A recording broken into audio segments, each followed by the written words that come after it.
आज हम बात करेंगे कपालभाति के बारे में। कपालभाति दो शब्दों से मिलके बना है, एक कपाल, दूसरा भाति। कपाल मीन्स हमारा जो फ्रंटल लोब है उसे हम बोलते हैं, और भाति मीन्स शुद्धि क्रिया। कपाल की शुद्धि की क्रिया या मस्तिष्क की शुद्धि की क्रिया को हम कपालभाति बोलते हैं। कपालभाति को भालभाति के नाम से भी जाना जाता है। कपालभाति नेचुरल क्लींजिंग प्रोसेस है।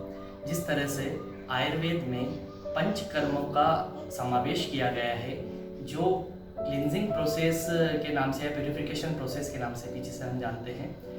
पंचकर्म में जिस तरह से 5 विषय बताए हैं, जिसमें वमन, विरेचन, बस्ती, नस्य और रक्तमोक्षण बताया है, उसी तरह से योग में भी षटकर्मों का वर्णन है।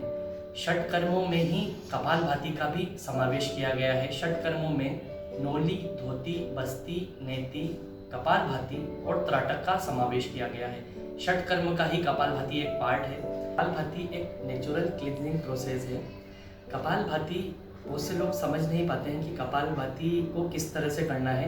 बस वो श्वास को छोड़ते हैं और लेते हैं। उन्हें पता ही नहीं होता है कि ये कितनी देर तक करना चाहिए, किस हिसाब से करना चाहिए, और जो नए योगा अभ्यासी लोग हैं उन्हें किस तरह से करना चाहिए। तो कपालभाति जो प्रोसेस है स्टूडेंटों के लिए बहुत बढ़िया है, क्योंकि ये मस्तिष्क की एकाग्रता को बढ़ाने का काम भी करता है, साथ ही ब्लड को प्यूरिफिकेशन का काम भी करता है। साथ में हमें ये भी ध्यान रखना है कि ये किन लोगों को नहीं करना चाहिए। जिन लोगों को अभी अभी सर्जरी हुई है, या फिर जिनको हाइड्रोसील की प्रॉब्लम हो, गर्भवती महिलाओं को ये बिल्कुल भी नहीं करना चाहिए। साथ ही हाई ब्लड प्रेशर वाले लोगों को भी ये योग विशेषज्ञ की देखरेख में ही हमें करना चाहिए। ऐसा ये हमें विशेष रूप से ध्यान रखना है कि किन लोगों को ये नहीं करना है।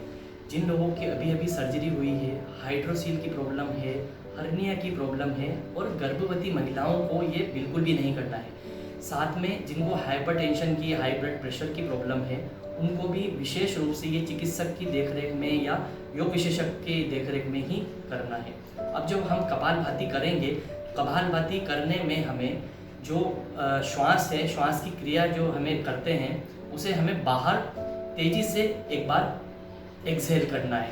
इनहेल तो अपने आप हो ही जाएगी। एक्सहेल करने के लिए हमें, आप देखिए किस तरह से मैं कर रहा हूँ।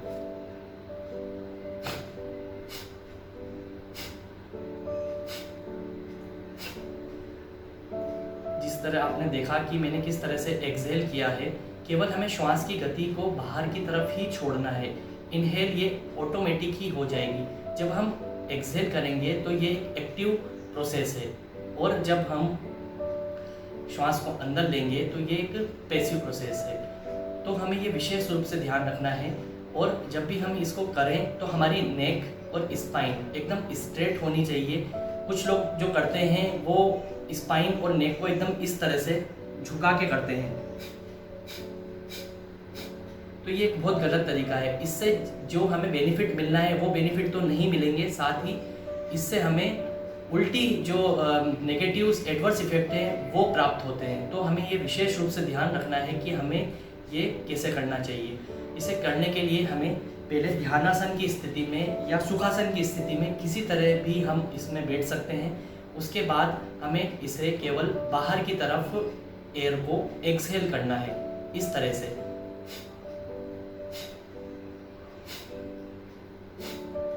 ये हमें विशेष ध्यान रखना है कि हम जब भी ये करें, ये बहुत तेजी से नहीं करें। जब नए नए अभ्यासी व्यक्ति हैं उसे धीरे धीरे ही करें, कि ध्यान पूर्वक करें। तो प्राणायाम हमें इस तरह से ही हमें कपालभाति का अभ्यास करना चाहिए। कपालभाति में जब तक हमारे शरीर में हमारे जो फ्रंटल लोब है वहाँ से पसीना आने लगे, तब तक हमें मानना है कि कपालभाति हम सही तरीके से नहीं कर रहे हैं। स्टार्टिंग में हमें प्रॉब्लम हो सकती है कुछ कि हाँ पसीना नहीं आए, लेकिन धीरे धीरे जब हम आवृत्ति बढ़ाएंगे तो मस्तिष्क से जब पसीना बाहर आने लगे तो ये हम जो क्रिया कर रहे हैं वो सही तरीके से कर रहे हैं। हमारे जो किसी को साइनस की प्रॉब्लम है, राइनाइटिस की प्रॉब्लम है, कोरिजा की प्रॉब्लम है, उसमें बहुत काम करता है। साथ ही जिन लोगों को ओबेसिटी की प्रॉब्लम है, जो लोग मोटे हैं, उन लोगों के लिए भी बहुत फ़ायदेमंद है। साथ ही डायबिटीज़ के रोगों में, डायबिटीज़ के लिए भी यह बहुत ज़्यादा फायदेमंद है। साथ में ये हमारा जो एब्डोमिनल विसरा है, एब्डोमिनल ऑर्गन्स के अंदर जो भी ऑर्गन आते हैं, एब्डोमिनल के अंदर जो भी ऑर्गन आते हैं उसको टोन अप करने का काम भी करता है। तो ये प्रोसेस जो है बहुत ही फ़ायदेमंद है। आप लोगों को ये रेगुलर अपनी दिनचर्या में इसको शामिल करना चाहिए और इसे हमें कभी भी, ये हमें विशेष ध्यान रखना है कब नहीं करना चाहिए। जब हम सोने लगें या फिर हमने जब ये क्रिया करी है उसके बाद हमें कभी भी नहीं सोना चाहिए। ये सुबह सुबह मॉर्निंग में खाली पेट और शाम के समय हमें 5 से 10 आवृत्ति स्टार्टिंग में इसको करना है और धीरे धीरे इस आवृत्ति को बढ़ाना है। साथ ही दोस्तों, आप अगर मेरे चैनल पर नए हैं तो इसे सब्सक्राइब करना ना भूलें। आशा करता हूँ आपको मेरा वीडियो पसंद आया होगा। नमस्कार।